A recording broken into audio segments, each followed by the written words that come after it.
राजस्थान की रेत में छुपी एक ऐसी कहानी जो केवल ईंट और पत्थरों की नहीं, शौर्य, समर्पण और सौंदर्य की है। ये कहानी है डींग के किले की, भरतपुर की जाट वीरता का वह गढ़ जहां हर दीवार एक युग की गवाही देती है। जी हाँ दोस्तों, आज हम आपको लेके चलते हैं डींग के किले में।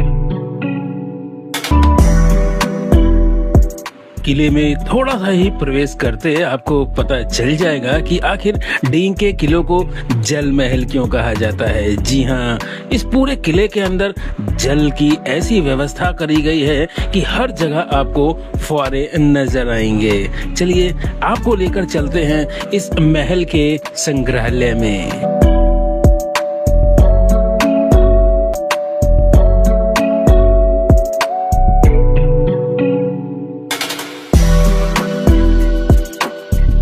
लीजिए मित्रों, हम पहुंच गए संग्रहालय। लेकिन जरूरी बात यह है कि अगर आप भी संग्रहालय देखना चाहते हैं तो टिकट लेकर जरूर आइएगा, अन्यथा आपको प्रवेश नहीं मिलेगा।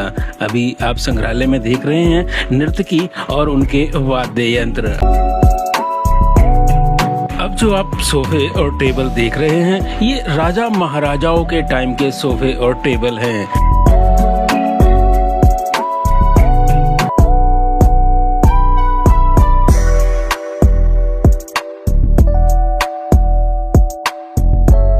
मित्रों, संग्रहालय में आपको पुराने टाइम के पंखे मिलेंगे। जी हाँ, आपने फिल्मों में देखा होगा कि कुछ व्यक्ति खड़े होकर पंखे को बाहर कमरे से हिलाते थे और अंदर बैठे राजा रानी पंखे की हवा खाते थे। जी हाँ, आप सही देख रहे हैं। ये पुराने टाइम के ड्रेसिंग टेबल हैं जिनका इस्तेमाल राजा रानी करा करते थे। चलिए आपको प्रथम तल पर लेकर चलते हैं, लेकिन उससे पहले आप उस टाइम के गुलदस्ते भी देख लीजिए। सबसे पहले आप देख रहे हैं ये कमरा है सचिव का। जी हाँ, महाराजा के नीचे सचिव का कक्ष है ये।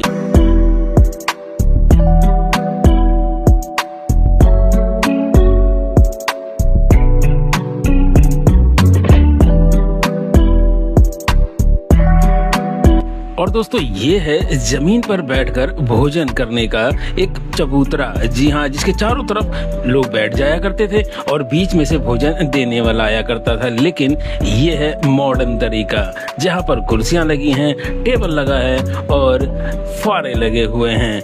फुआरों की बात अगर करें तो दोस्तों, इस महल के चारों तरफ हर जगह आपको फुआरे नजर आएंगे। कारण क्योंकि ये किला राजस्थान में पड़ता है और गर्मियां बहुत होती हैं। ये देखिए वो चबूतरा जहाँ नीचे बैठकर तसल्ली से भोजन करा जाता था। चलिए और देखते हैं इस महल में क्या है। तो ये झूमर जो आप देख रहे हैं, ये उसी टाइम का है, पुराने समय का ही ये झूमर है। आज भी हर चीज को सजो कर रखा गया है। इसके लिए राजस्थान सरकार का बहुत बहुत धन्यवाद।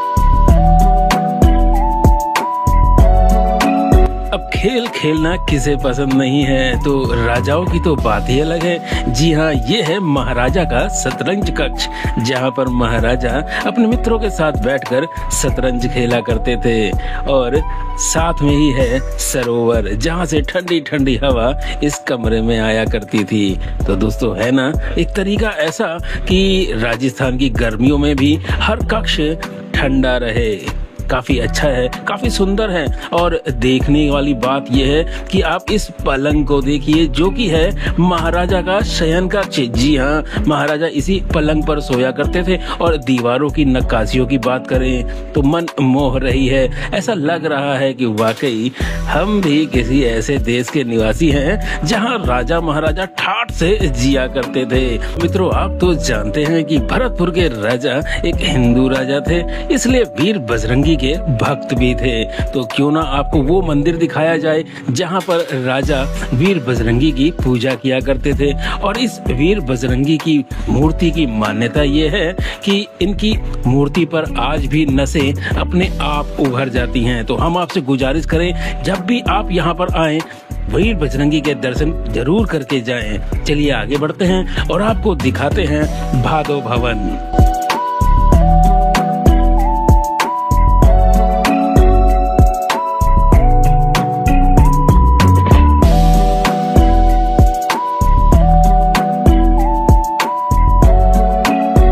आपको इस किले में हर तरफ जलाशय जरूर नजर आएंगे, कारण क्योंकि ये जल महल है। जी हाँ, ये एक ऐसा महल है जिसमें सुरक्षा का विशेष ध्यान रखा गया है। उसके साथ साथ फूल, बाग, बगीचे और जलाशयों का भी विशेष ध्यान रखा गया है।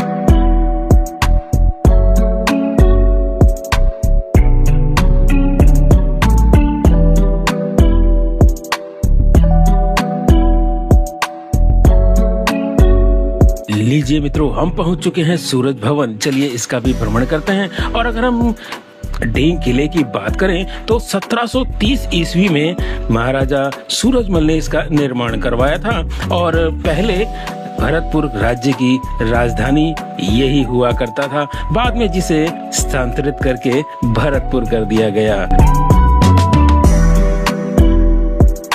किले की ऊंची और मोटी दीवारें इसे एक दुर्गम किला बनाती है। इसमें बड़ी बड़ी बुर्ज यानी सैनिकों की चौकियां हैं, जिसका उपयोग निगरानी और रक्षा के लिए होता है।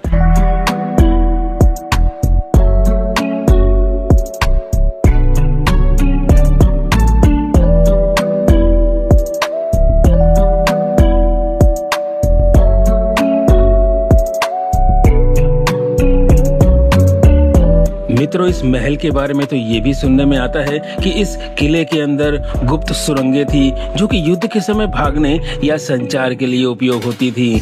लेकिन नक्काशी तो ऐसी है मित्रों कि आपका मन मोह लेगी।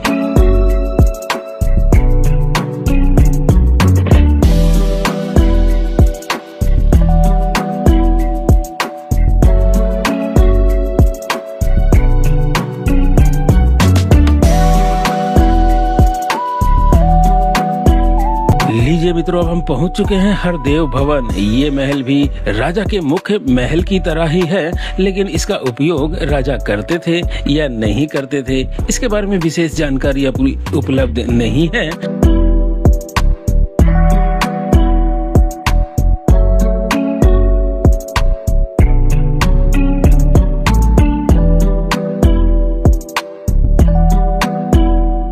मित्रों, इस महल की सुंदरता और बाग बगीचों को देखकर ऐसा लगता है कि महल पर पूरी ब्रिज की छाप है, ब्रिज की परंपरा है और ब्रिज की रासलीला की झलक यहाँ पर साफ दिखाई देती है।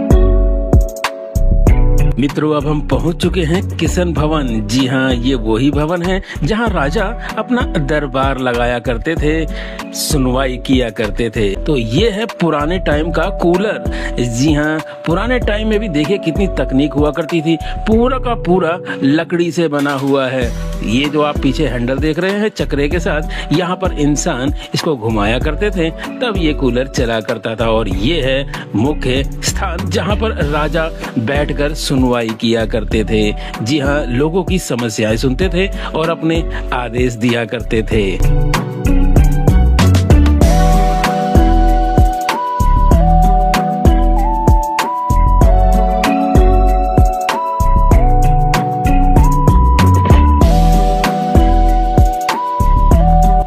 जी हाँ मित्रों, अब हम पहुंच गए एक ऐसे स्थान पर जहां इस महल का इतिहास छुपा हुआ है, जहां एक एक करके ये बताया गया है कि किस राजा के बाद किस राजा ने गद्दी संभाली। अगर हम बात करें तो तकरीबन 200 साल तक ये किला कभी भी अंग्रेजों का गुलाम नहीं रहा। पूरा भारत गुलाम हो गया, लेकिन ये ढींग का किला कभी भी गुलाम नहीं हुआ किसी भी साम्राज्य का। मित्रों, अगर ढींग के किले के आखिरी महाराज की बात करें तो महाराज विजेंद्र सिंह, जो कि सन 1929 तक अपनी सत्ता को संभाले रहे। फिर उसके बाद आप जानते हैं कि धीरे धीरे भारतवर्ष एक होता रहा, क्योंकि आजादी नजदीक थी।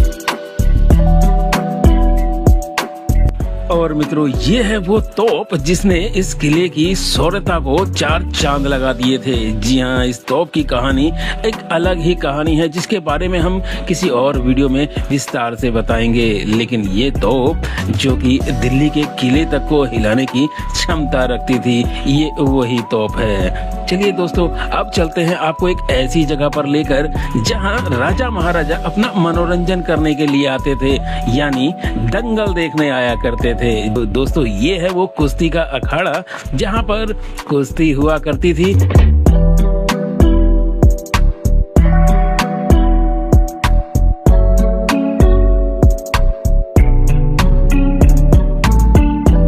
और ये है वो स्थान जहां राजा महाराजा बैठकर कुश्ती देखा करते थे और जस्ट इसके नीचे फुहारे चला करते थे। जी हाँ, कितना मनमोहक होता होगा ये नजारा।